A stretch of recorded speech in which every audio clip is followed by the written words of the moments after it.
Yo guys, welcome to my video. Kenapa aku tak review OnePlus dah lama? Sebenarnya ada sebab. Even kalau aku nak cakap aku tak suka OnePlus pun tak betul. Sebab apa? Kalau kan dia adalah second brand yang aku pilih selain daripada Google Pixel dan juga Samsung flagship yang ada. So, kenapa Fazli? Dekat sini aku cakap terus terang lah, yang OnePlus dia tak se-best macam dulu. Korang boleh tengok dia punya design dah lain, korang tengok dia punya harga pun dah tak macam dulu, and dia fokus dia untuk rasa premium, nak rasa on par dengan telefon-telefon Samsung, Xiaomi, Huawei semua, dia nak sama dengan tu. Tapi pada masa yang sama dia tak boleh nak dapat benda tu. Dia cuba, dia try hard, tapi dia tak berjaya. Tahun ni dia orang perkenalkan OnePlus 15 yang baru, dan aku nampak OnePlus yang lama balik. Alright, so aku akan ceritakan satu-satu. Pertama sekali aku nak cakap benda yang paling aku suka lah, that is design yang baru. Korang boleh nampak yang telefon ni dia tak bawa klasik China punya design. Ada kamera yang bulat, ada bentuk yang pelik dan juga finishing yang flashy. Tak ada. Tu yang aku suka dengan design yang baru ni. And kalau kau perasan juga, dia bawa design daripada telefon yang aku pernah review sebelum ni. Mungkin korang kenal, mungkin korang tak kenal. Lagi design dia ni kali ni dah berubah tau. Tak ada lagi curve edges. Semua nampak flat, straight dan juga rasa candy bar punya design. Tu yang aku suka. And dia buatkan aku rasa macam telefon ni lagi premium daripada yang sebelum ni. Warna yang korang nampak ni special juga, sandstorm color, dan aku suka dengan earthy ataupun nude ataupun pastel punya color macam tu. So ya, aku rasa aku paling suka lah color yang ada dekat sandstorm dekat sini, and korang boleh rasa dekat bahagian belakang dia macam like matte finish macam tu. Belakang ni menggunakan micro arc oxidation, dan kata OnePlus dia 1.3 kali lagi keras daripada titanium. Tapi dia bukan lebih keras, dia lebih kepada tahan cala, kan. So kalau korang gores ke apa ke, dia bukan mudah untuk cala tau. So dekat situ it's quite impressive lah. Biasanya benda-benda macam tu dekat bahagian rangka dia, tapi yang ni dekat bahagian panel belakang. So it's quite rare korang nampak sebuah telefon yang fokus lagi tahan daripada sebuah titanium. Titanium tau. Untuk peminat OnePlus, benda ni akan bagi efek lah. Tak ada lagi dah penjenamaan Hasselblad dekat dalam diorang punya kamera. Termasuklah dia punya UI, dia punya efek, dia punya filter. But dia masih lagi dapat belajar Hasselblad punya footprint sebelum ni yang diorang dah letak dekat predecessor punya smartphone. But kamera dia mungkin akan efek sikit lah. Nanti aku cerita. Alright, apa yang actually OnePlus betul-betul fokuskan dekat dalam diorang punya smartphone sampaikan aku cakap, well, kali ni aku dah start nampak OnePlus ni kembali ke jalan yang benar, ke jalan yang asal. That is dia punya performance. Kau boleh tengok sebelum-sebelum ni OnePlus memang aim untuk jadi paling pure, paling performance focus dan juga paling best untuk korang pakai sebagai productivity punya smartphone. Hence korang boleh nampak apa yang OnePlus dah buat dekat latest OnePlus 15. Sebagai contoh, dia dah pakai latest punya processor, betul. Sebelum ni pun sama juga, Snapdragon 8 Gen 5 ataupun Snapdragon 8 Elite Gen 5. So yang ni kalau ikan boleh dapatkan benchmark yang tinggi. And then korang boleh tengok juga dia punya RAM dekat sini bukan kecil juga, 16GB. Tapi pada masa yang sama dia one of the fastest RAM yang korang boleh dapat, LPDDR5X plus macam tu. So model ni sebenarnya dia lagi laju daripada standard yang korang nampak yang ada dekat market sekarang. Hence dekat sini korang boleh nampak OnePlus betul-betul try hard untuk prove yang diorang sebenarnya masih lagi innovate. And dia punya storage laju juga, UFS 4.1. Tapi apa maksud semua benda ni? Kalau korang nak dive to specific, performance dia akan lagi tinggi.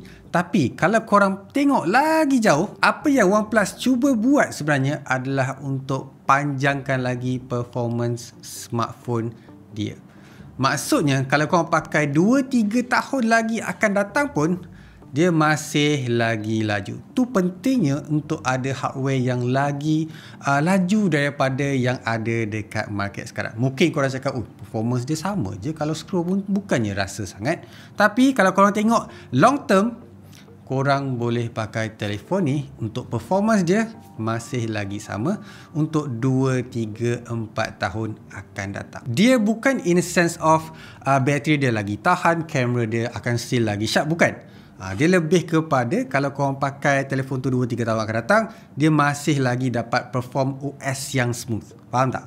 So aku harap korang boleh tangkap. However, OS dia masih lagi kekal. Oxygen OS 16 dengan Android 16. Korang dapat update sampai 4 tahun macam tu. Make sense je kalau korang tanya aku. But security tu pun sebenarnya penting juga. UI dia masih lagi kekalkan, membulat macam tu. Dia almost stock Android juga kalau ikutkan. Dan performance dia, bila dah dapat performance macam ni, akan buatkan korang sentiasa suka nak gunakan smartphone daripada OnePlus. Dan korang susah nak dapat benda macam tu dekat telefon yang lain. So kalau ada bloatware yang banyak dan banyak features yang unnecessary, kadang-kadang boleh efekkan performance untuk sesebuah smartphone. Especially kalau ada banyak bloatware lah. Benda yang diorang integrate sekalikan juga untuk company yang sama ataupun parent company yang sama ni adalah AI Mindspace. So korang akan dapat lah apa yang Oppo actually dapat. Ada orang guna, ada orang tak gunakan sangat. And korang boleh customizekan butang yang ada dekat bahagian kiri ni. So sebelum ni dia macam alert slider kan, tapi sekarang dia dah ubah kepada butang untuk access. Contohnya macam nak enablekan silent, nak enablekan ring. Dan juga korang boleh custom je jadi AI Mindspace punya butang. So tu depends pada korang. Kalau korang tanya aku cakap butang ni dia terlalu tinggi untuk aku access lah. Other than that, dia punya screen dekat sini aku suka tau. 6.78 inci, cukup besar untuk aku actually navigate ataupun buat kerja-kerja harian aku sendiri. Rasa laju dan agak impressive dekat sini. Walaupun dia pakai LTPO macam biasa kan, 100 lebih Hz, dia menggunakan bezel yang cukup sangat paling nipis yang pernah aku tengok lah. Dia almost macam Oppo juga, sebab dia punya bezel dekat sini, tebal dia hanyalah 1.15 mm. Nipis tau, sangat-sangat nipis macam yang korang boleh nampak. And aku cuba untuk buka something yang boleh kata ada putih-putih sikit lah. Bahagian bawah tu korang boleh tengok dekat sini, and bezel dia tu memang sangat-sangat nipis tau. Dulu OnePlus ni orang kutuk kata buat iklan yang tak ada bezel dekat bahagian bawah, tak ada dagu. Tapi yang ni atas bawah dia symmetrical, nipis, rasa betul-betul puas lah bila korang tengok screen tu. But bukan benda tu je, OnePlus dekat sini dia ada cakap juga yang screen diorang support 165 Hz. Tak normal sebenarnya, 165 tu biasanya 120 Hz sahaja. However, korang hanya boleh akses 165 Hz tu dekat gaming sahaja. So, apa yang OnePlus cakap, kalau korang perform gaming, dia akan tunjuk dekat setting Mobile Legend Ultra 165 Hz enable. So maksudnya OnePlus ni dia betul-betul collab dengan gaming platform untuk enablekan 165 Hz dalam telefon diorang. Susah tau untuk dapat benda tu, and it's very costly.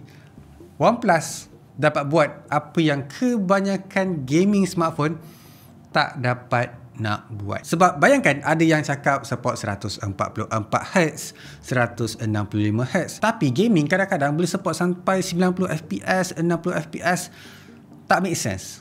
Yang ni tak dinamakan sebagai gaming phone pun dapat support 165 Hz dengan FPS yang tinggi macam tu. Selain daripada itulah kan, diorang punya Wi-Fi ni pun sebenarnya pakai diorang punya custom sendiri. Dinamakan sebagai G2 chip Wi-Fi.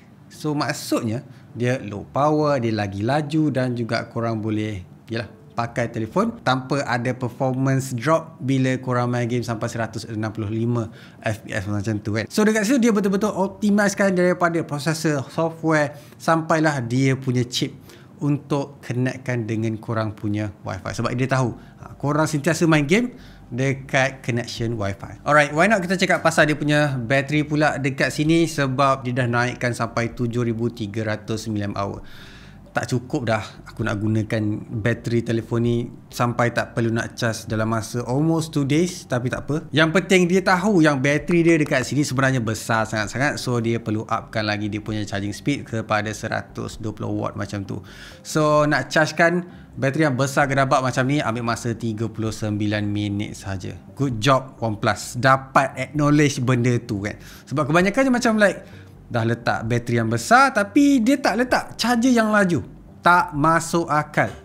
Aku harap brand tu betul tengoklah video ni lah kan, sebab tak boleh jadi. So, gaming macam mana Fazli? Puas ke nak main game dekat dalam telefon ni lah kan?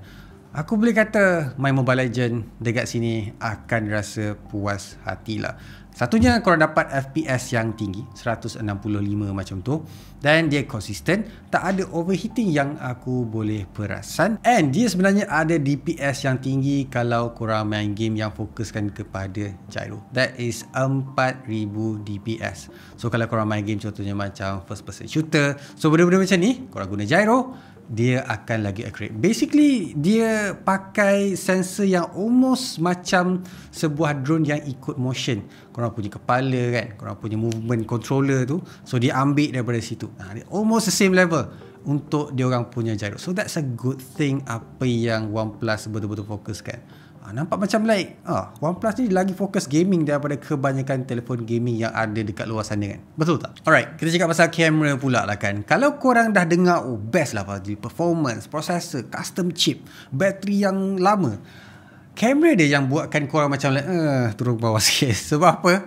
Dia pakai sensor yang not in its class OnePlus. Sebagai contoh lah kan, main sensor dekat sini adalah 50 megapiksel. So pakai sensor IMX906. It's not a flagship punya sensor lah untuk letak dekat sebuah telefon yang flagship.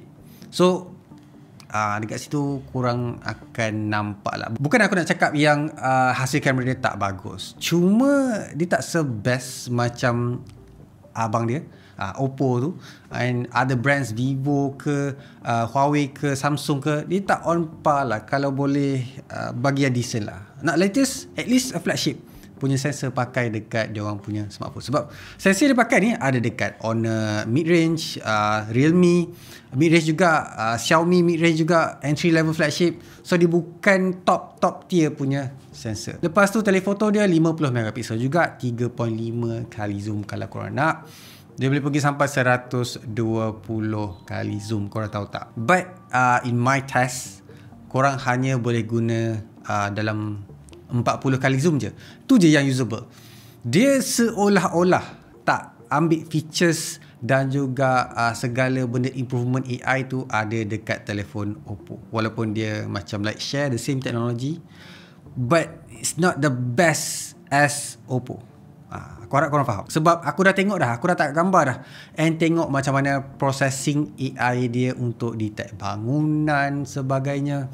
Dia tak se-advance, tak se-detail, dan juga tak selaju. Actually laju je, tapi itulah, dia punya refinement tu macam pakai yang lama lagi. However, OnePlus dia sangat-sangat promotekan dia punya capability untuk record 4K 120 fps dengan Dolby Vision. So yang ni kalau korang aim untuk record video, mungkin korang patut tengoklah hasil video yang aku dah recordkan untuk korang sekarang. Lepas tu, for the first time ever, OnePlus dia pakai banyak gila IP rating tau. IP66 dia ada, IP68, IP69, IP69K. Dekat situ korang tahu yang this is not OnePlus lah, sebab dia tak pernah aim untuk dapatkan certification. Dia just cakap dia boleh tahan air je, dia boleh tahan percikan je kan. So untuk daily use korang tak perlu nak risau sangat. Alright, so itulah dia aku punya review untuk telefon OnePlus 15 yang baru ni. Dia punya performance, OS, kelebihan yang dia ada jelas kelihatan tau. Basically dia sangat-sangat fokuskan kepada kelajuan. OnePlus ni dikira macam like JDM lah, jiwa kelajuan kan. Tapi bila cakap pasal kamera, dia start macam dia menjunam ke bawah. Korang faham tak? Tu je yang buatkan aku rasa kecewa sikit bila review OnePlus 15 yang baru. Komen ke bawah korang rasa kamera performance tu penting ataupun tak, nak on par dengan flagship kamera yang lain, ataupun performance yang OnePlus bagi ni dah buatkan korang rasa patut beli? Komen kat bawah, aku nak tahu. Macam biasa guys, leave a like, subscribe, so make it smiling, and I'll see you guys on my next video. Bye.